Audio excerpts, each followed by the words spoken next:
Hi, I'm back, and I'm gonna have Olaf come and sit in with me here. So here he is. So I bought Olaf in Boston on Walmart because I just love Olaf.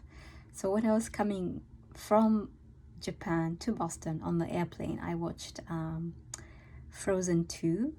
So basically, maybe I haven't watched movies in a long time because of COVID and everything, but there wasn't that much choice in the regular adult programming of movies on the plane. So I checked out the kids' movies, and Frozen 2 was there. So I think I had seen Frozen 1 a long time ago. So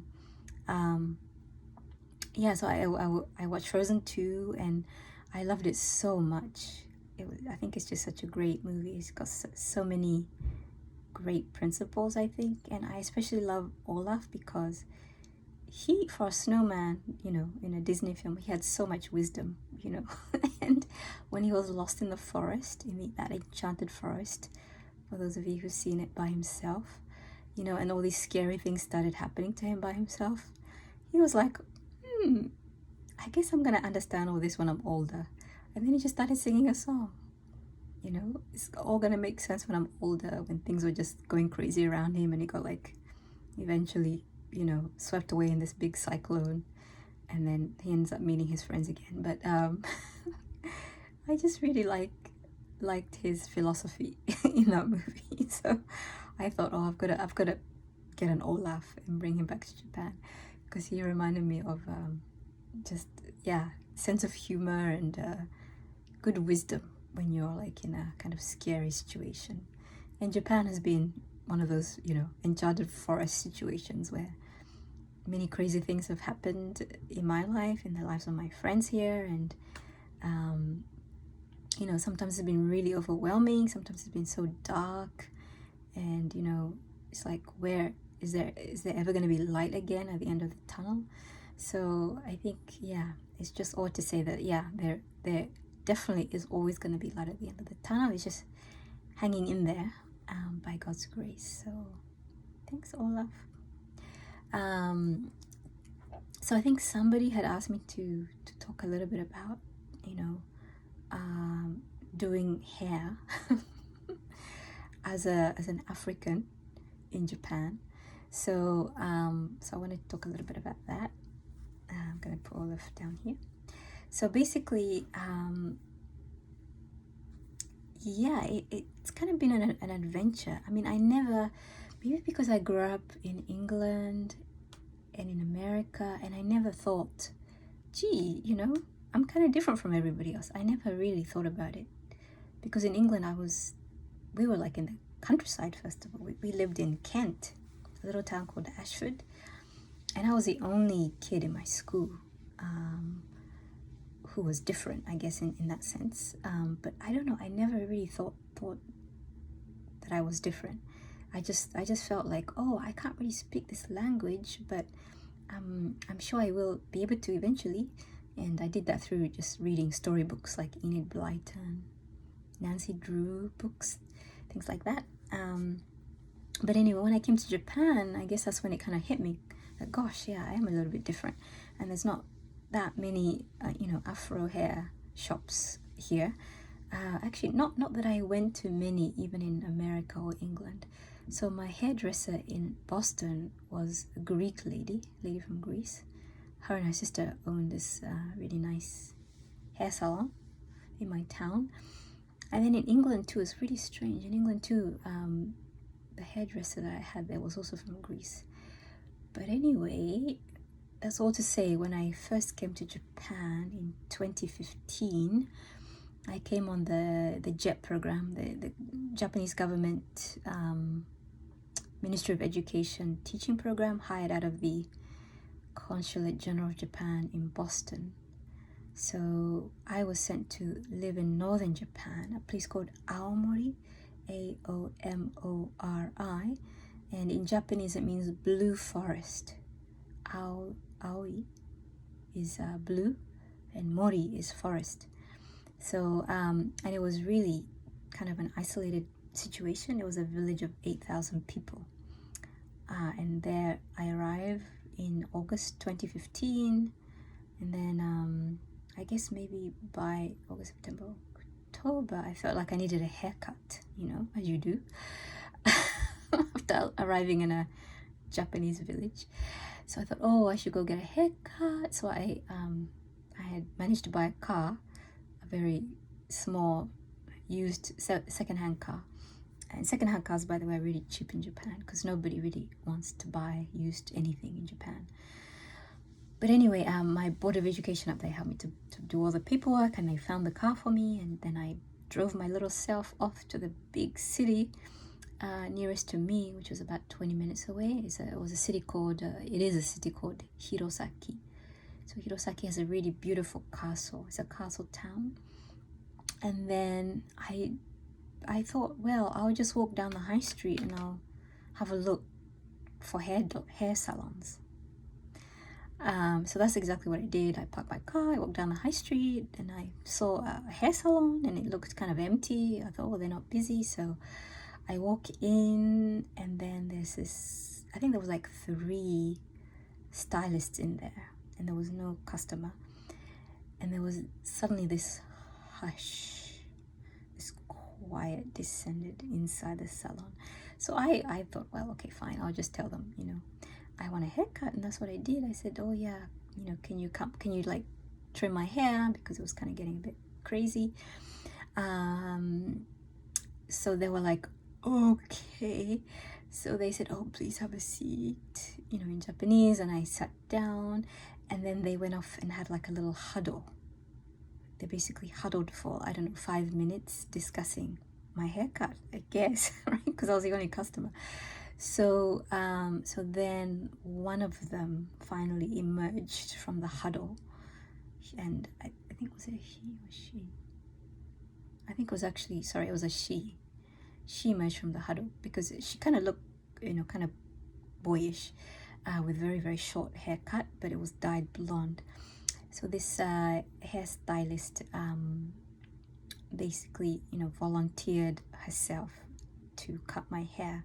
So, but I mean, I kind of felt that, yeah, she was the one who was chosen. Maybe she was the bravest, I'm not sure. And I guess maybe I should have realized that maybe I was the first Afro haircut they had ever experienced. But I don't know why I never think about those things. I just thought, well, I'm just gonna go get a haircut, So that's what happened. So the hairstylist sat me down, washed my hair, and the whole business about having your hair done in Japan is like it's like an experience. I mean, it's just so nice. They wash your hair, they massage your head, they put like this little hot towel over your eyes, so you're like, oh gosh, I'm in heaven. And I think I actually fell asleep for like, I don't know, the 5 minutes that my hair was being washed. It was just so relaxing. And then usually they give you a shoulder massage as well, as part of the service. They say it's part of this, included in the haircut package. So I'm like, sure, go for it, So they, that's what happened. She cut my hair, and then I said I wanted a layer cut, and I guess I found the word or whatever on Google Translate. And then she did her best, and when it was done, it was really nice. I mean, she did an amazing job, and I was so pleased. She blow dried it as well to finish things off.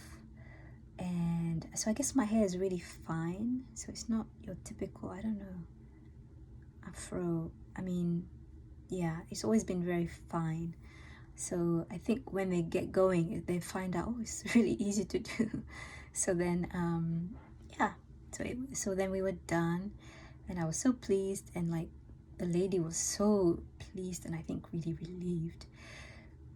So then we decided to have a selfie, like basically the whole hair salon and we had this selfie, and everybody was just chuffed. So I walked out of there chuffed, and I thought, wow, this is just great. So that was my first experience of having a haircut in Japan. So then when I moved down south to where I live now, in the Kanto area, so now I live in Saitama City, which is about 30 minutes north of Tokyo by train.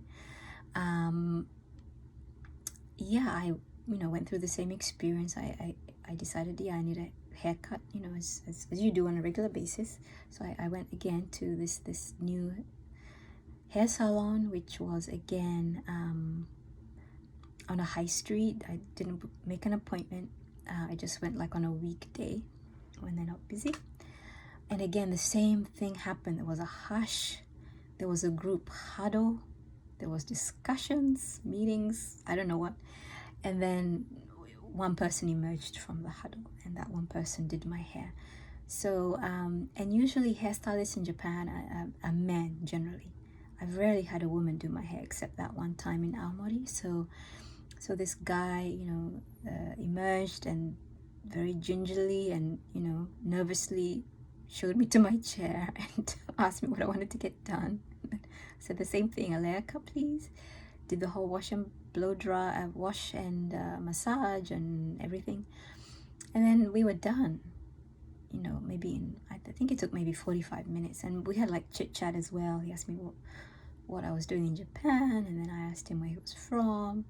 So usually the best place to talk to Japanese people is just going to a hair salon, because the hairstylists like want to talk to you. Usually most Japanese people are really nervous of talking with anybody, and especially a foreigner. So they're usually like running away. But the hairstylists, they're just, I don't know, extroverts. They suddenly become extroverted and they want to chat. Usually I'm the opposite when I go to the hair salon. I want to just be quiet, enjoy the moments, get my hair done. But they want to chat, so I have to reply, and then more things come out. So I found out he's from Fukushima, his favorite soccer team, all these things. So then yeah, we were done after 45 minutes. And again, we took a selfie because you have to do it, right? So then, so this became my experience of getting hair done in Japan. So sometimes when I get a little bit, I want to jazz things up when life is too mundane, I go to a new hair salon, and guaranteed the same thing happens all the time. Hush descends, group huddle, somebody is kind of thrown out as the scapegoat to do my hair, and then they do it, and then they're just like, wow, I did it, and then we have a picture to show for the evidence. So if you're an international person, Afro hair like me, just go for it. Just go down the high street and see what happens. It's just an adventure, and it's guaranteed to have some memories afterwards. So now I have a regular hairstylist who does my hair, so I go to him, and then I've realized, because the hairstylists want to talk to you. So lately with my hairdresser, he's really, his shop is near my house. He runs a business with his wife. So his wife does like the wash and the massage, and then he does the cutting and styling. So I've realized that when you have like some issues as well, you can just tell them to your hairstylist in Japan, and it's like having a psychologist. It's, you're getting like two for the price of one, getting your hair done, and you're getting some talking therapy. So I had the whole recent issue with my former employer, and I had to vent to somebody, and so it was really interesting venting in Japanese. But I think God gave me some words I could say to make myself understandable. So yeah, my hairdresser was really empathetic, and he said yes, definitely understands, very traditional Japanese organization, like a board of education. Basically, rules are very fixed. They can never be changed, even if the world ends. So he was very empathetic, and I learned a lot, I think, also talking to him. And yeah, so it's another great way just to, if you want to relax, if you're having a kind of a tough week in Japan, just go to that hairstylist and you'll be sorted. So that's my experience. I hope it helps. If you have any questions, let me know. But otherwise, yeah, I'm just enjoying my hair being done in Japan. I have no problems. And yeah, it can be very humorous at times. So take care, guys. Have a nice afternoon. I'm off to do some exercises and watch another Lord of the Rings movie. All right, take care. Bye.